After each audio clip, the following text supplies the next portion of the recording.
Is this a great day? Well, thank you. Thank you. Please be seated. I didn't even say that in my remarks, but I needed to. Oh. It's a great day.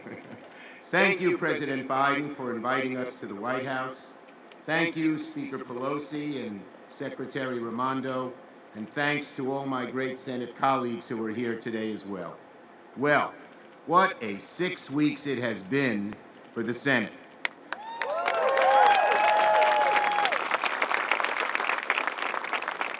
The incredible Inflation Reduction Act, the PACT Act, gun reform, NATO, and one of the most important things that we have done for America in years, if not decades, chips and science.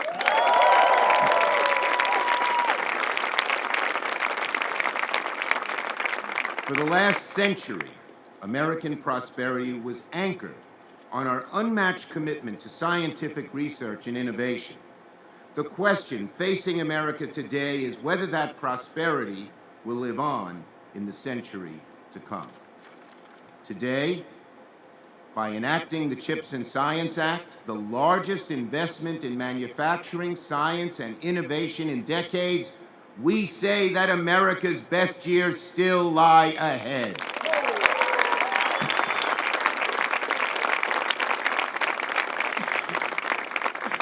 All too often, government and businesses are accused of thinking too short-term. But this is one of the most significant long-term thinking bills in ages.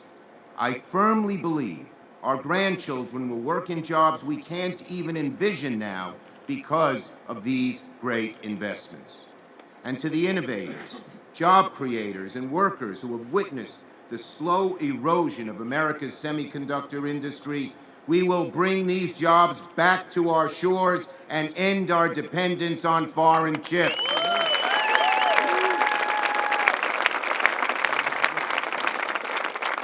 The chips that make everything, from cars to household appliances to medical devices, that now are making them more expensive, and when we bring them back, the prices will go down. Very important to our people. The microchip is an American original. We used to lead the world in this technology, and it's time that we lead the way once again. We've also made the largest down payment in scientific research in decades, the kind we'd seen after World War II, that unleashed half a century of prosperity.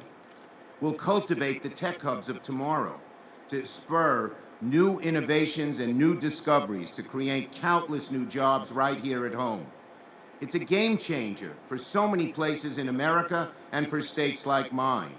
Places like Albany and Syracuse and Rochester and Buffalo, where Mr. Aviv is from, you'll hear from him, in Long Island, have long had the workforce, long had the ingenuity, long had the shovel-ready sites.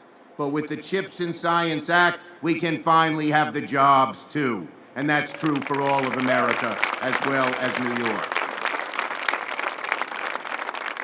It's been a remarkable time for the Senate these last 6 weeks. It started last year, of course, when we passed the first infrastructure law in years. And in the last 6 weeks alone, we passed not only CHIPS and Science, but also veterans health care, gun safety, NATO, and now the Inflation Reduction Act has passed the Senate. The groundbreaking IRA bill, one of the most significant pieces of legislation in decades, will fight inflation, lower prescription drug and energy costs for the average American, create millions of good-paying union jobs, and it's the most significant bill fighting climate change we have ever passed. I salute my entire Democratic caucus, all 50 with differing views, for coming together and uniting behind this groundbreaking piece of legislation.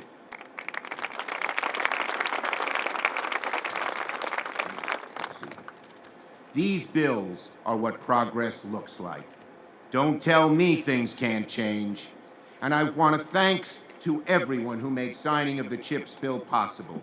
Our amazing chair, of this conference committee, Senator Maria Cantwell of Washington State,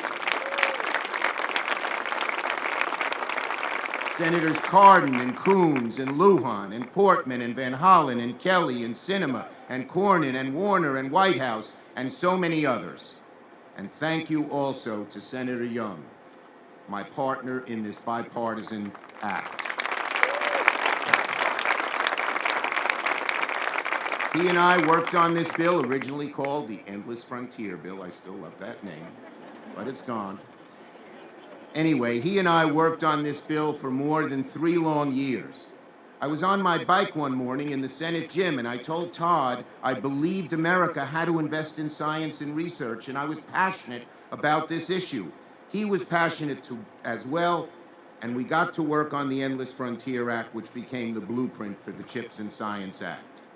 I've always said that Democrats would be ready to work with Republicans when possible, and at today's signing, we celebrate such an accomplishment. And I want to give a special shout out to my staff. They are amazing, hardworking, and brilliant, and I couldn't have done it without them. Where are you? Raise your hands, folks, so I can see you. They're all scattered throughout. There they are. And finally, last but certainly not least, I want to thank our great president for his leadership. All of these things that we have done, every single one of them wouldn't have been possible without his steadfast, dedicated leadership and vision. Thank you, Mr. President.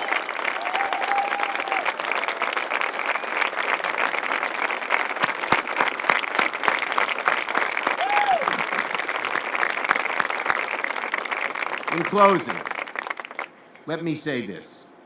For decades, it was America's fierce commitment to science, research, innovation, and advanced manufacturing that made us the envy of the world. Today, we face the great task of preserving that legacy in this century, in a world of fierce competition and hungry authoritarians both abroad and now even at home. Authoritarians are cheering for us to lose, hoping we sit on our hands and fail to adapt to the 21st century. We dare not cede the mantle of global leadership in this century. No, we mean for America to lead this country just as we always have. We will show that democracy will always be the best system to govern in a tumultuous world.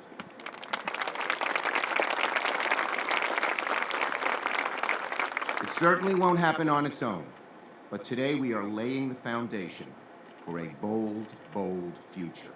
Today, by enacting the CHIPS and Science Act, we are making clear we believe another great American century lies on the horizon. Thank you.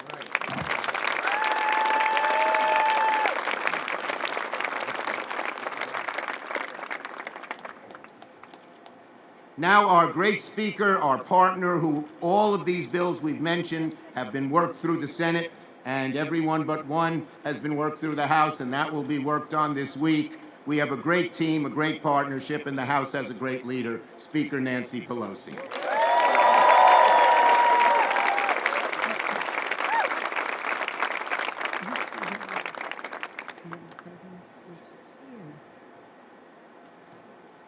I think I have the president's speech here. Well, What do with yours? I don't know what they did with it, but I can do without it.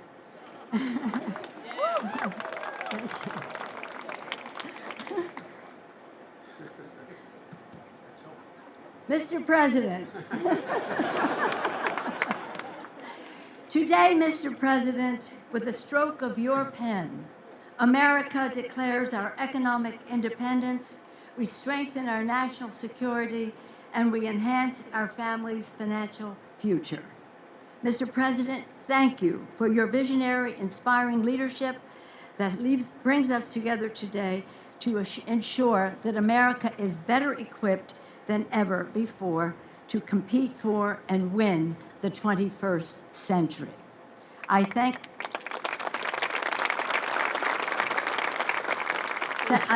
Secretary Raimondo for your brilliant persistence in advancing this legislation. Thank you, Secretary Raimondo. That the CHIPS and Science Act passed with bipartisan support is a tribute to Leader Schumer. Thank you, Leader Schumer, his colleagues in the Senate, as he indicated, and our colleagues in the House of Representatives, whom I wish to thank. But let's thank the Senate once again. Thank you, Chuck Schumer. And thank you for getting us off to a wonderful start this week again with the inflation legislation. Let us thank our many committee chairs and the committee members. I want to acknowledge Eddie Bernice Johnson, Frank Pallone, Richie Neal, Craig Meeks, Bobby Scott, other chairs and subcommittee chairs, and all of our members. And I join the leader, and he knows how actually inspired our staff was in their work, in their stamina, in their brilliance. And I wish to join in thanking our staff on the House side as well. Thank you to the staff. Thanks to everyone's leadership, we secured the tools the administration needs to identify, develop, and recruit our nation's best minds, building an inclusive STEM workforce and fostering innovation in every corner of America. Mr. President, this honors your commitment to inclusion and diversity and fairness. It delivers game-changing investments to drive decades of discovery, especially at the National Science Foundation. Indeed, the new Directorate of Technology, Innovation, and Partnerships will harness new knowledge and innovation to help solve our biggest challenges, including the climate crisis and inequality in our economy. We all fought for strong guardrails for the CHIPS funding to keep the benefits on our shores and prevent profiteering.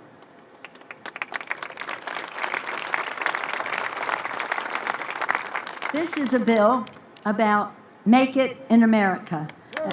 Make It in America, as Steny Hoyer would say. Let us thank the countless advocates like Joshua Aviv, who is here, who proved that outside mobilization can spark change.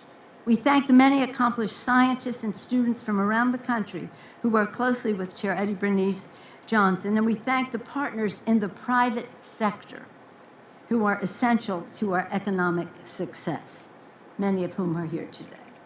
Indeed, because of the remarkable accomplishments of everyone here, the CHIPS and Science Act is an historic achievement, lowering kitchen table cost and creating good-paying jobs for America's families. That's our first responsibility domestically. Returning American semiconductor production to world leadership status, and unleashing America's science and technology to maintain our leadership for the future. For generations, America has been the beacon of excellence to the world in science, innovation, and engineering. Our research has generated groundbreaking discoveries. Our industry has powered unprecedented prosperity. Our technology has altered the course of history. And our workforce has been the envy of the world. And we thank our friends in labor who are here today for being the envy of the world. This legislation is in keeping with this all-American tradition, ensuring that our nation can outcompete any nation in the world.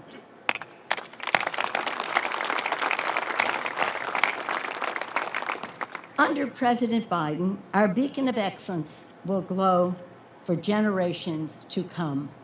Thank you, Mr. President. And thank you all. God bless America. He truly has done so with the leadership that has made all this great legislation possible under the leadership of President Biden. And so thank you all. I'm very, very proud. This is an exciting day. We talked about it all over the country, all over the world. People are just in awe of the accomplishment that this is, because it's about science, science, science, and science Jobs, jobs, jobs, jobs. Healthcare, and they're all that science leads to.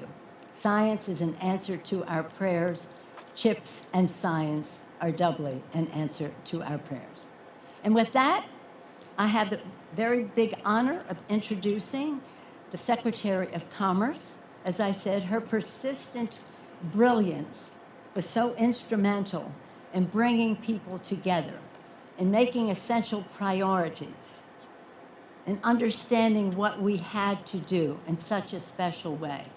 And of course, I take great pride in her being an Italian-American Secretary of Commerce. Secretary Raimondo.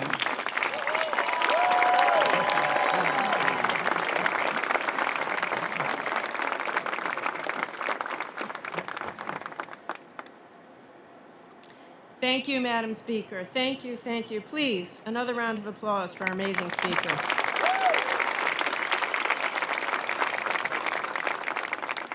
I'm going to go off script for a second to give you a window into the character that is President Joe Biden.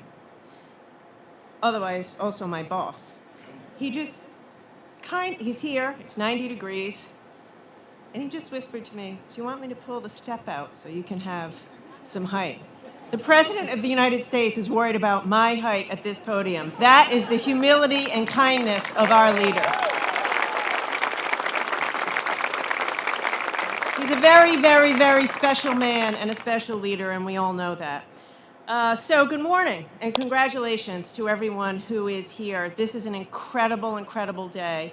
And I want to say again, we would not be here but for the leadership of President Joe Biden. So thank you. Anyone who has been involved in this bill, any of the bills that are happening, know that there were ups and downs, and it was a long path to get here. And the president said, don't give up. Don't give up. Keep going. Find another way. And because of your leadership and persistence, we are here today. So on behalf of a grateful America, thank you, President, for your leadership. To Speaker Pelosi, thank you. It is true we share a bond as small Italian women in public service.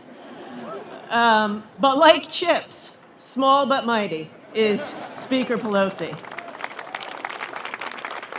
I want to thank you for your friendship in this, your mentorship, but most of all, your persistence and your commitment. It wasn't easy, and you did it, and all of your team who are here, thank you to each and every one of you. And to Leader Schumer, he gives relentless a new name, a new definition. Relentless in all the best ways. And there were times when we thought, could this happen? Would it be bipartisan? Always, Leader Schumer said, yes, I will not give up, I will not give up, I will not give up. So thank you so much for your commitment and your leadership. And to your chairs, thank you. Chair Cantwell, thank you. And to the Republicans in the House and the Senate, this is bipartisan. The President and the Speaker and the leader insisted it would be bipartisan. And we are showing the world that America can get things done in a bipartisan way when it matters. So thank you to your leadership. I also have to say thank you to a group that rarely gets a thank you, which is the White House staff, the unsung heroes. These guys work day and night, 7 days a week, starting with Ron Klain and Steve Ricchetti and Louisa Terrell and Brian Deese. Thank you guys for being there and for making this happen. Thank you. And to the staff of the Commerce Department, thanks for putting up with me and teaching me the ropes. So listen, this couldn't have come at a more urgent moment. Could not have come at a more urgent moment. As has been said, semiconductors power everything in our economy. And thank you to the private sector partners who are here today. They're the linchpin of our economic and our national security, and our over-reliance on foreign manufacturers is a real vulnerability. But as has been said, that's going to change. That is going to change. With these investments, that changes right now. We're going to construct an entire semiconductor ecosystem right here in the United States of America.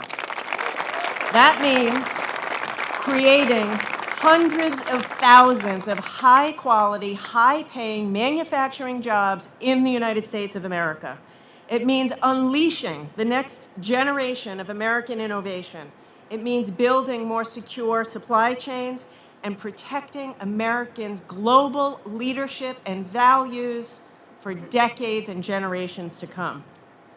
And we're going to ensure, when we're creating these jobs, all Americans have a shot at getting these jobs. All Americans. And that comes straight from the top. So thank you again, President Biden, for your leadership. Thank you to the bipartisan work in Congress. Together, we are strengthening our leadership and our ability to innovate and out-innovate and compete for generations to come. It's my great pleasure to introduce our next speaker, who is an innovator, a young, dynamic, amazing American innovator, inventor, and entrepreneur. Josh Aviv is the CEO and co-founder of Spark Charge, an EV charging system and network that brings the charging directly to the drivers. As a member of the next generation of American innovators, he knows firsthand how vital it is to support high-tech manufacturing right here in the United States of America. Please join me in welcoming Joshua Aviv.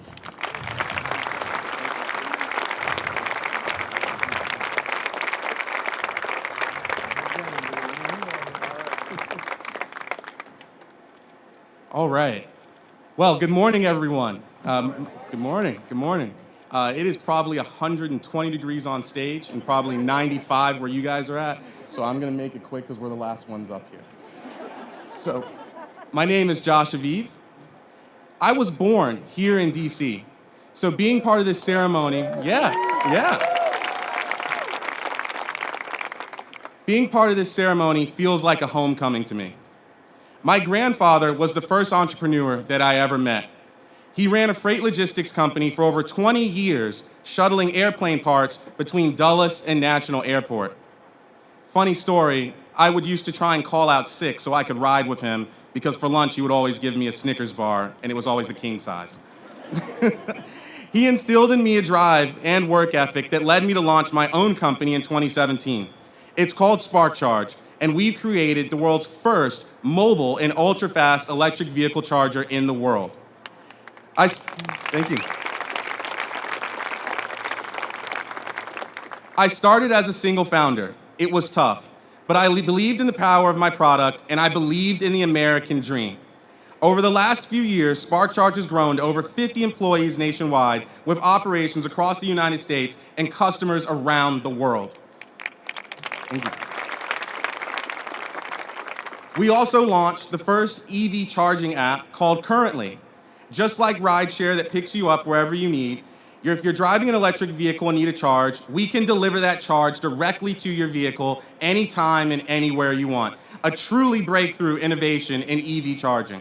For years, my industry has been at the mercy of supply chains, making semiconductors that are critical to our chargers. And I wanted to change that. That's why, from day one, every single product that we've manufactured has been manufactured right here in the United States at our factory in Buffalo, New York.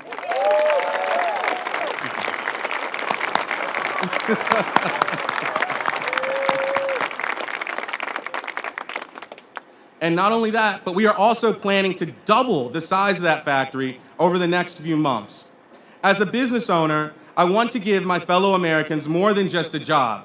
I want to give them an opportunity to lead our economy's transition to a clean, electrified transportation. Because of me, that is what America is all about. It's a country where innovation thrives. With the most capable and creative workforce on earth, anyone with an idea can make it a reality. This new law, the CHIPS and Science Act, gives people like me a chance, the opportunity to build and grow our businesses and be proud of what we do, to be proud of our country. I'm honored to introduce a president who understands that.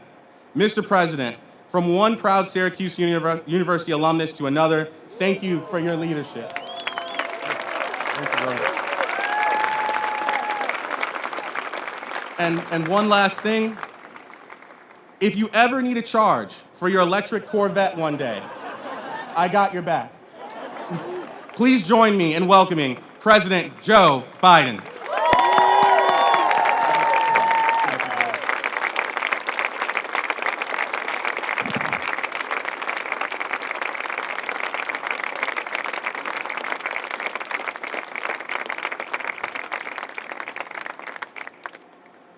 Well, I'll tell you what, Detroit's making some really hot vehicles. They even got a Hummer that can go 4.1, 0 to 60. That's faster than my Corvette. Now, my Corvette's older than I am almost. But what I realize is that my Corvette's now worth a hell of a lot more than when I bought it. I got it original, $5,700. They tell me it's worth a lot of money. But I know if I ever sell it, Bo will come down from heaven and smite me down. But anyway, and by the way, that new Corvette, that's electric Corvette, I got a commitment that I don't think I'm going to be able to enforce, that I get to buy the first one because it's going to be out before I'm out of office. So, anyway, look, folks, Chuck, you've done a hell of a job. You really have. You really have. And Speaker Pelosi, you always get it done. You always get it done. Come hell or high water, you get it done. And I want to thank Secretary Raimondo. And Josh, thank you for the introduction. Josh loves electric cars. He graduated from Syracuse. He's my kind of guy. What more do you need? Syracuse and electric cars. Look, this bill I'm about to sign into law, in my view, represents what I've always believed. America is the only nation in the world, and I believe this every fiber in my being, the only nation in the world that can be defined, as I've told Xi Jinping several years ago, by a single word. He asked me to define America for him when I was in China, and he and I were alone in the Tibetan Plateau. I said, I can do it in one word, and I mean it. Possibilities. In America, everything is possible. We believe every and anything is possible. It's part of the soul of this country. I mean, it really is. We can channel all our resources. Most of all, we can channel the full talents of all our people into a greater measure of hope and opportunity for our nation and for the world. To create good jobs, empower workers, grow the economy, not just for the wealthy, but grow for everyone. To change the course of human health and disease. To tackle climate crisis with innovation and jobs. To lead the world, this is not hyperbole, lead the world in future industries and protect our national security. We've always gotten it, we haven't always gotten it right, but we've never walked away from that sense of possibility that drives this country. Never. Now, it matters today, I think, more than anything in a very long, long time. You're tired of hearing me say this, those who work with me so closely, but that's because we face an inflection point in our nation and around the world. Fundamental change is taking place today, politically, economically, and technologically. Change that can either strengthen our sense of control and security, of dignity and pride in our lives and our nation, or change that weakens us so that people are left behind, causing them to question whether or not the very institutions, our economy, our democracy itself can still deliver for them, for everybody. This is the moment we face. I really mean this. I believe with every fiber of my being. We hear all the noise out there. We know there are those who focus more on seeking power than securing the future, than securing the future. Those who seek division instead of strength and unity, who tear down rather than build up. Today is a day for builders. Today, America is delivering. And I honest to God believe that 50, 75, 100 years from now, from people who will look back on this week, they'll know that we met this moment. Today I'm signing the law of the Chips and Science Act, a once-in-a-generation investment in America itself, a law that the American people can be proud of. I called for elements of this law when I first came to office. I want to thank everyone here who helped make it possible. Vice President Harris and the Second Gentleman, members of the Cabinet and the White House team, Members of the United States Congress of both parties, Majority Leaders, Senators Cantwell, Young, Portman. I don't want to get you in trouble, but you did a hell of a job. By the way, he's a good man. That's a different story. That just probably cost him. I apologize. All kidding aside, thank you. Thank you, thank you. And along with Senators Cornyn and Wicker, helped keep this bill on track beginning to end. In the House, I thank Speaker Pelosi and Steny Hoyer, and Representative Eddie Bernice, God love you. You're sitting there, you're ready, you did it all, you moved. Frank Pallone. I keep reminding Frank he's from New Jersey, but Delaware owns the high water mark on the shore of New Jersey. We had a court case about that. I just want you to know that. Mike McCall, Doris Matsui, and the man who holds the seat I used to hold, Chris Coons. Look, so many other Democrats and Republicans alike are committed to getting this bill done. And while the bipartisanship in Congress is critical, I also want to acknowledge something else. Look at the people here today. You come from all different backgrounds to support this bill. Governors, like the governor of Illinois, who I see, legislators, mayors, state legislators, entrepreneurs, business people, labor. They're the reason why we're here. They're the reason why we got this far. Scientists, technologists, engineers, physicians. Presidents of four-year and community colleges, both. Civil rights leaders, national security leaders, government officials. I met with many of you through this process. So many of you have spent years and years calling for key investments that are made in this bill. For years you've been calling for it. You helped make it happen. You represent why we are better positioned than any other nation in the world to win the economic competition of the 21st century. You're the reason why I'm so optimistic about the future of our country. You know, the CHIPS and Science Act supercharged our efforts to make semiconductors here in America. Excuse me, those tiny computer chips, smaller than a fingertip, that are the building blocks for our modern economy, powering everything, from smartphones to dishwashers, automobiles. In fact, there are as many as 3,000 semiconductors per vehicle made today, 3,000 per vehicle. America invented the semiconductors. They powered NASA's mission to the moon.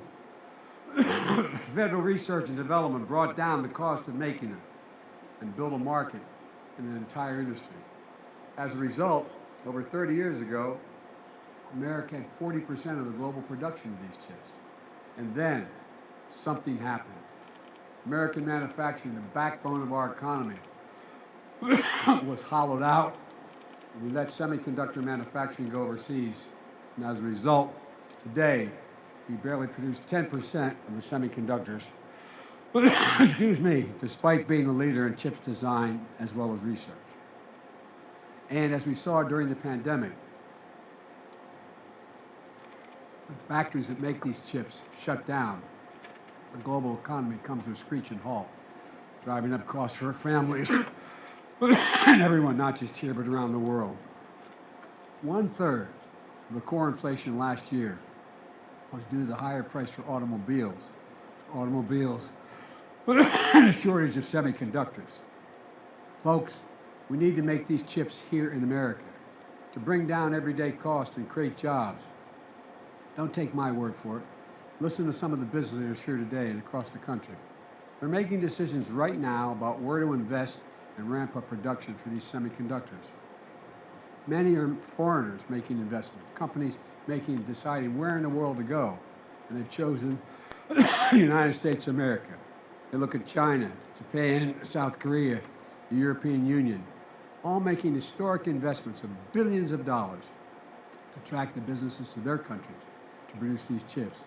But these industry leaders also see America is back and leading the way. During my State of the Union, I described the Field of Dreams on 1,000 acres outside of Columbus, Ohio, where America's future will be built. Intel, whose CEO is here today, Pat Gelsinger, is here today. He's going to break ground in the next generation semiconductor factory in central Ohio early this fall. American company Micron is announcing today that because of this law, it's going to invest $40 billion over 10 years to build factories and special chips called memory chips that store information on your smartphone. Investment. This investment alone is going to create 40,000 jobs. Excuse me, I'm sorry, and increase market share in memory chips by 500%. 2 more American companies. I want to take another sip of water.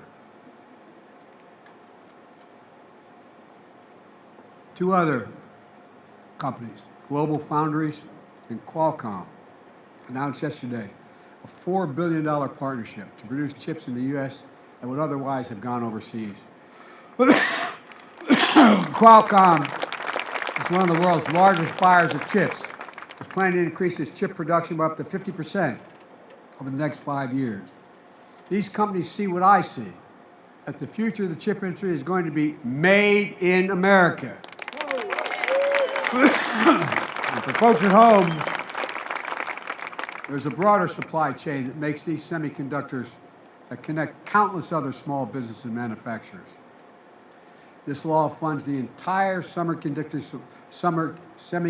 supply chain for research and development to key inputs like polysilicon manufactured by a factory in Hemlock, New York.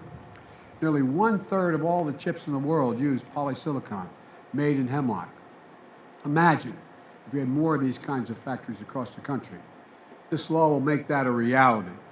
There's analysis that says investment in the CHIPS and Science Act will create more than 1 million construction jobs alone over the next 6 years, building semiconductor factories in America. America invented the semiconductor, has been mentioned already. And this law brings it back home. It's in our economic interest, and it's in our national security interest to do so. Earlier this year, I went down to Lockheed's factory in Alabama, where they're making the Javelin missiles that we're supplying Ukraine to defend themselves against Putin's unprovoked war. It's crystal clear we need these semiconductors, not only for those Javelin missiles, but also for weapon systems of the future that are going to be even more reliant on advanced chips. Unfortunately, we produce 0% of these advanced chips now. And China is trying to move away ahead of us and manufacture these sophisticated chips as well. It's no wonder the Chinese Communist Party actively lobbied U.S. business against this bill. The United States must lead the world in the production of these advanced chips. This law will do exactly that.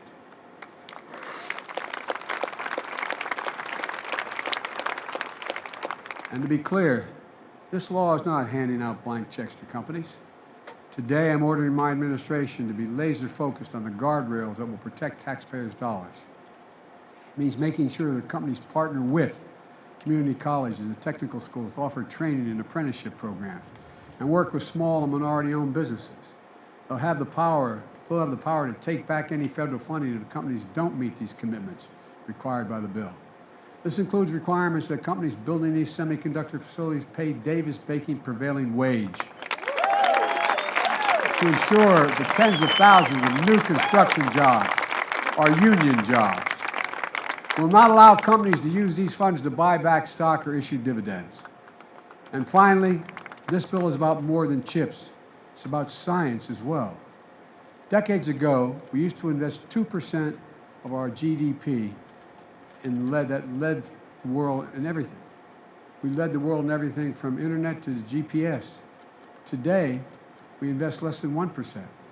We used to rank number 1 in the world in research and development. Now we rank number 9. China was number 8 decades ago. Now they are number 2. And other countries are closing in fast. This law gets moving up once again. It authorizes funding to boost our research and development funding, closer to 1% of the GDP, the fastest single-year percentage increase in 70 years, and it's going to make a difference. This increased research and development funding is going to ensure the United States leads the world in the industries of the future, from quantum computing to artificial intelligence to advanced biotechnology, kinds of investments that will deliver vaccines for cancer cures, for HIV, invent the next big thing that hadn't even been imagined yet. A law that requires that any company that receives federal research development will have to make that technology they're inventing here in America. That means we'll invest in America and invent in America and make it in America. We're going to make sure we include all of America, supporting entrepreneurs and technological hubs across America, including historic black colleges and universities, minority-serving institutions, tribal colleges. We're going to tap into our greatest competitive advantage, our diverse and talented workforce, urban, rural, suburban, and tribal.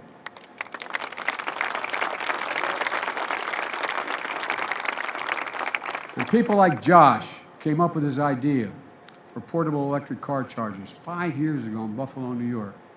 And all the young people out there today who have an idea that spark imagination, to solve a problem they see, to cure a disease they have, to dream to make the impossible possible. This law is for them. Let me close with this. Last month, I awarded Steve Jobs Presidential Medal of Freedom posthumously. At every turn of his life, he dared to think differently, embodied that most of American questions. What next? The CHIPS and Science Act is going to inspire a whole new generation of Americans to answer that question. What next? Right now, as Bill can tell you, NASA has a mission going back to the moon, then to Mars, the sun, and beyond, capturing images of distant galaxies we could only once dream existed and we could never think we could see. The CHIPS and Science Act captures that magic here on Earth. It also builds on the progress we've made to rebuild America's with the historic infrastructure law that I signed last year that's going to modernize our roads, our bridges, and deliver clean water, high-speed internet for every American. It builds on another, one of my many top priorities, creation of an advanced research projects agency in health, for health, ARPA-H. It's going to transform how we detect, treat, cure diseases like Alzheimer's, diabetes, and cancer. And tomorrow, I'm signing the most significant law ever to help veterans suffering from exposure to toxins from burn pits.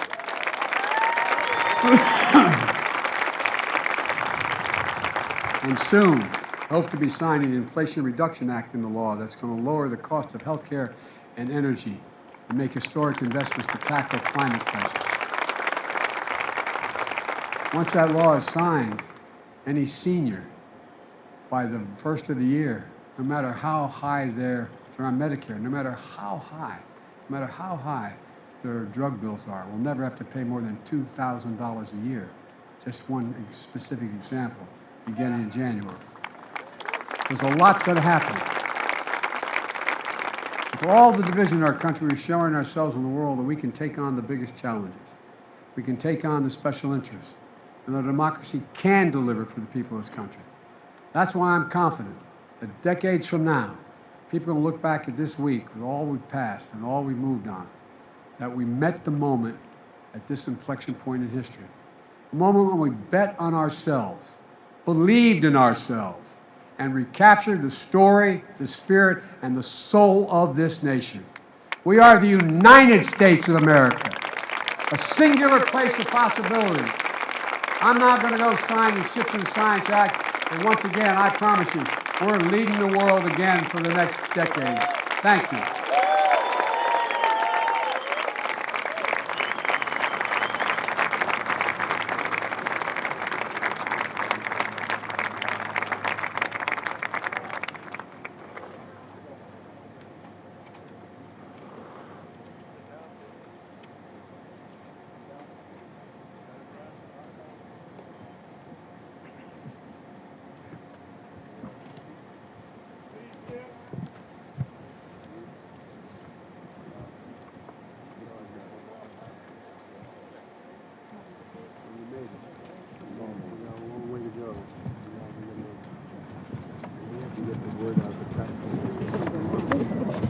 Okay, ready? Got it? Yes. Oh, it's low.